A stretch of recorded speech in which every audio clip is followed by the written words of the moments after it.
Blank. Nil par. 0. No sales over the weekend. It happens, guys. Once in a while, you get a blank. It's no problem though.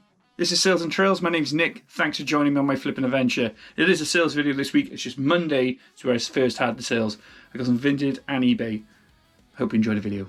But before we begin the sales, I'm just going to say, probably going to split this video into two. So I'm going to have the sales at the start, and then I'm going to do a little bit of talking at the end, if you guys don't mind, of course, about people being, like negative when it comes to not having a couple of days of sales and how we can remedy that, really.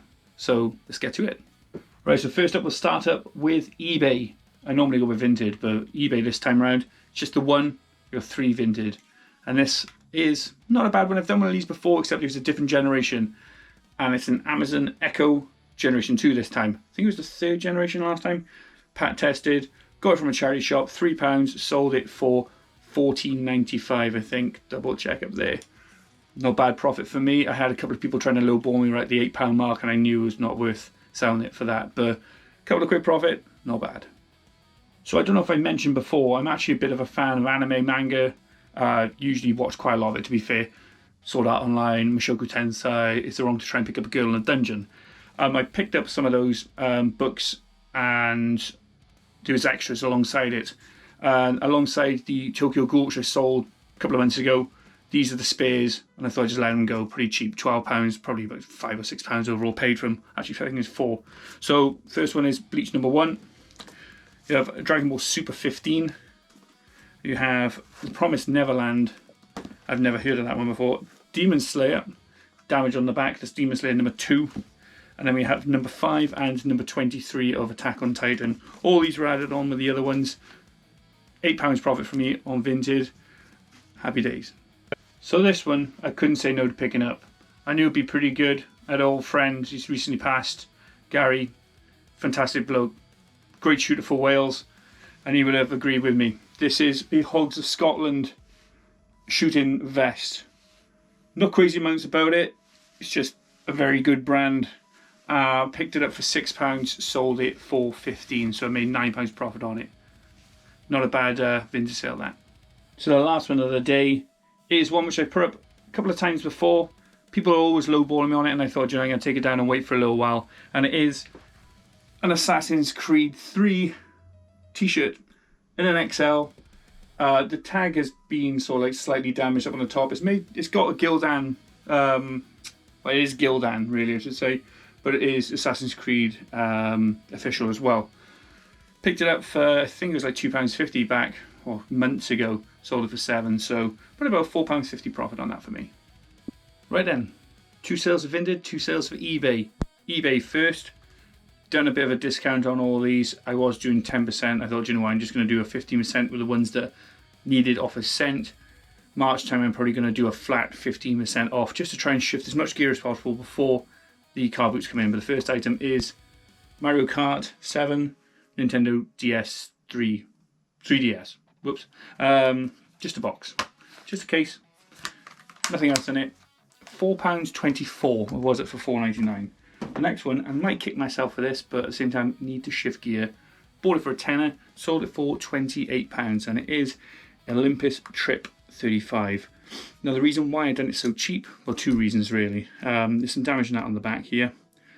And at the same time, it's got an overexposure red flag, so whenever you try and click, it doesn't want to. Sometimes it does. It's weird, so it's very sticky. So imagine the lubricant in this isn't actually working very well. It needs to be taken apart and addressed, really. So put down the spares and repairs. The person who bought it is just going to use it for parts anyway. So this would normally sell for about 60 quid, 50, 60 quid if it was fully working. But because it's got all these tweaking and sort of issues with it, £28 sold. So from £10 to 28, happy days. Right, so we've got 2 small items being sold on Vinted. Picked them both at the same time from a jumbo sale. They weren't actually out. They had a stockroom full of, well, there was different types of shirts really, like T.W. Lewin and all that shirts. Not really my thing, but I did see 2 walk-in, sort of work with walking gears.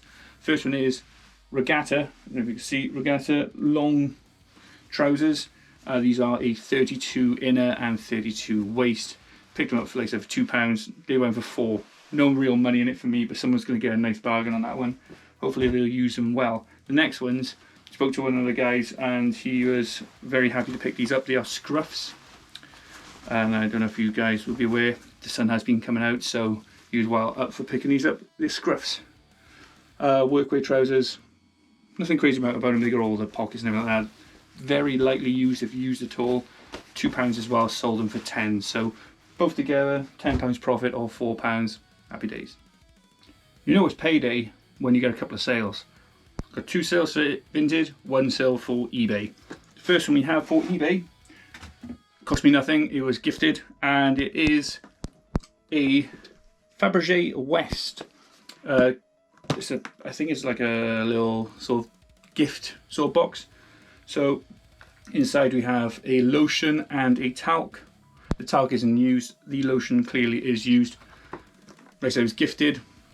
No cost on that. £22 sold. Vintage nice ones. You see these if they're properly sealed and everything. Mega money. A good sale on that one. We'll have a look at the 2 Vinted. So for Vinted, I don't normally do this. One of these items I put for reserve. I've had so many people let me down with reserves. It's just crazy. So this one here is a combo. So it's a full tracksuit or full jogger bottoms tracksuit sort of situation. And it is a Mercer. I think it's Mercer brand in a sort of grey sort of blue colour. So this is the jumper for it. And then we have the joggers to go alongside as well. So I had to do this one cheap. I put it down for £12. They picked it up. There are 2 little issues with it. There's some markings here on the left leg, and then at the same time, that's not too bad. At the same time, it's got a little tabber here as well. Double checking how there's a little bit worn. But yeah, £12. Paid £5 in a car boot. There was a couple of them and I managed just to grab this one. Someone was literally hoarding them all, trying to grab them. So yeah, £5 into 12, £7 profit. The other one, it's another gifted item, and this one was from Dom's collection as well. And this is really awesome. I should have bought it, kept it for myself really. It's an ASOS Aztec style shacket, I think they call them. So like shirt jackets, shacket. But yeah, great. Size XL, would have fit me perfect, but just not my style, unfortunately. Looks cool though, but that was £9 sold as well, so all profit there. I'm gonna have to buy him a beer or something, but yeah, a couple of sales to end the week. Might have some more by the end of this evening. If not, then I'll be cutting the video short. Right then guys, so here's some tips to help you sort of try and navigate these days where you don't have any sales. It happens fairly regular for me, and the full weekend on occasion. So I'd say the first thing to do is do not panic. It happens. From time to time, you're going to have these sort of like lulls and everything like that. No one's perfect. You look at all these other resellers and all that. Do not pin yourself like them. Everyone's got their own different story. Everyone's got their own different journey. So just relax and just take these next steps. So when it comes to listing, the first things I normally do is, if I've had an item on, say, eBay, for example, sometimes I'll relist them, end it and relist, tweak it a little bit. So I would always say tweaking's the main thing. So maybe it might be a little bit of pricing, it might be changing the description, maybe even the title of the item itself. Just a few little things like that will mean it gets put through the system, it gets picked up by eBay, new lookers, new viewers, potentially a new sale. So with eBay again, it's always worth doing discounts. So 10-15% off, however comfortable you feel. It'll negatively impact your profit, but your margin should still be there if you bought it cheap enough. So it's not really the problem of going, oh, I've sold something too cheap. It's getting it out, it's getting it sold, it's making sure you've got more space to buy more stuff in the future. So I'm going to go with Vinted now on this one. I normally go by bundling. So if I've got items that are similar sizes, so you've got a lot of mediums, a lot of larges, and then in the same sort of category. So say for example, you've got sportswear. You've got a load of sportswear there, all in mediums, bundle them together, discount the price on it, and you should be able to shift a lot of items quicker. Also does help then when it comes to sales. Again, negatively impacts your profit margins, but at the end of the day, it's getting items out, it's getting it sold. If it's not selling on its own, it's usually sort of dead stock, end of stock, something you would either take to a car boot or something you would just send back to a charity shop. So try to bundle it, try to shift it on, that might help. As we know, time is money, but sometimes taking a little bit of time does make you money. When it comes to your descriptions, be a little bit more descriptive. Show that you're going to try and use a bit more buzzwords. Make sure that the customer is seeing what they're actually seeing and what they're going to be purchasing. So do the buzzwords, do the brands, do sizing. Make sure you've got everything concise to make sure the customer knows exactly what they're getting, and you should be able to get a sale there. Finally, this one, I've been caught out before, but cross-selling. So it's worth cross-selling, so doing eBay and Vinted, maybe even Depop, Facebook Market on the bigger items especially. I've been doing a little bit more of that myself, just so it saves you on your delivery costs, because sometimes people look at the delivery costs and go, it's a bit too much, but then that's eating into your profit margins as well, so you've got to be aware of that. But it's also being a bit more flexible.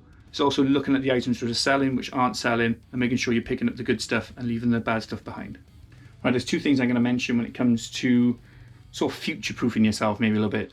Don't get too complacent when it comes to buying stuff. Get a little bit greedy when it comes to buying stuff. If anything, I've been susceptible to that myself. I'll see some items I really like.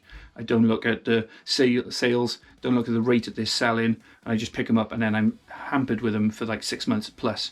If not, I'm usually just trying to push them along back into a charity shop. The next one then at the same time is just don't get too nostalgic. Don't just feel like the item, you really like it, oh, you fancy keeping it. No. It's set at the price. You need to make sure you're willing to be a little bit flexible on that price to make sure you're not holding it forever. These are really key when it comes to reselling. You don't want to be holding on to items. You want to be shifting them out as soon as possible. So I hope those little tips and tricks will help you guys in the future, help you shift some items along that may be stuck there, maybe a little bit of dead stock. At the same time, maybe even help you cover these days where they go a little bit quiet. Sometimes a quiet day does help though. Obviously it's not good for your profits, but it'll help you be a little bit more concise with the items that you've got already. Maybe get some future sales there, as well as maybe you'll tweak some new stuff as well and make that into your routine. Obviously these are some of the ideas that I thought of in my head, for now, a little list, but I'm always open to more options than that. If you can leave a comment on what you do to help you guys stop having these quiet days, then I'd obviously add them to my list as well. But I hope you enjoyed the video, guys. Thank you very much for watching. If you can leave a like, a sub, a comment again on what you thought was a good sale, at the same time how you guys prepare yourselves for quiet days, and I'll see you in the next video.